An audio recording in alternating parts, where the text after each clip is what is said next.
எங்களை பாருங்க, என் பாவம்லாம் உங்களை சும்மா விடாது.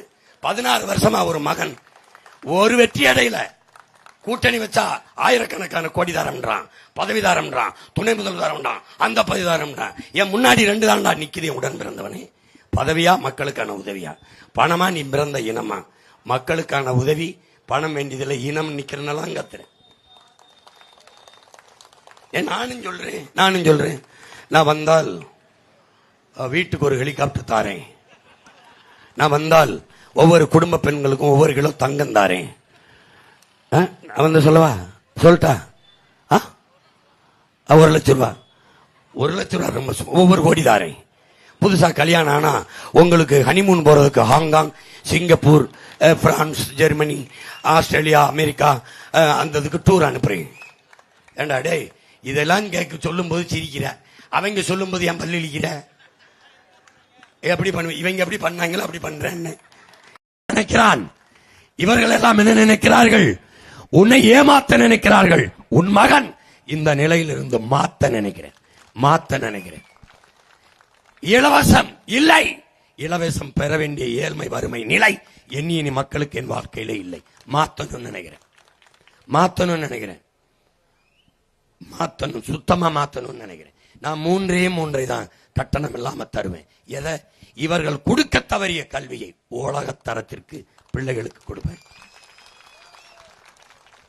தனியார் பள்ளியில் என்ன தரம் இருக்கிறது என்று நீ நினைக்கிறியோ அதை தாண்டிய தரத்தில் அரசு பள்ளியில் இருக்கும். உன் வாழ்விடத்திலே கொடுப்பேன், அரசு கல்லூரியில் கொடுப்பேன், சட்டம் போடுவேன். பெற்றுக் கொடுங்கள், பிள்ளைகளை கற்றுக் கொடுக்கிறோம் நாங்கள். பிள்ளைகள் வீட்டின் செல்வங்கள் அல்ல, நாட்டின் செல்வங்கள். சட்டம். அரசு பள்ளி கல்லூரியில் படித்தவனுக்குத்தான் தமிழ்நாட்டு அரசு வேலையில் முன்னுரிமை. சட்டம். அமைச்சரோ முதலமைச்சரோ ஐஏஎஸ்ஓ ஐபிஎஸ்ஓ எம்எல்ஏவோ எம்பியோ யார் மகனாக இருந்தாலும் அரசு பள்ளி கல்லூரியில் தான் படிக்கணும். மீறி தனியார் பள்ளியில் படிக்க சென்றால், கல்லூரியில் படிக்க வைத்தால் உன் சம்பளம் எவ்வளவு? 2 லட்சமா? 1 லட்சத்தை துண்டிச்சு தண்டமா எடுத்துருவேன், பெனால்டி போட்டு எடுத்துருவேன். 2 தடவை பார்ப்பேன், 3ஆவது தடவை அவ்வளவு கொழுப்படுத்தி நீ அலையிற, தேச துரோக குற்றம், அரசை அவமதிக்கிற. தரமான கல்வியை நான் கொடுக்கும் போது நீ எதுக்கு தனியார் கல்லூரியில் சேர்த்த? என்ன பண்ணுவேன்? சான்றிதழை வாங்கி இன்வாலிடுன்னு போட்டு இது செல்லாதுன்னு தூக்கி வேலையை விட்டு நீக்கிவிட்டு வீட்டுக்கு கிளம்புன்றேன். நாட்டை சிற்பி போல செதுக்கிடுவேன்.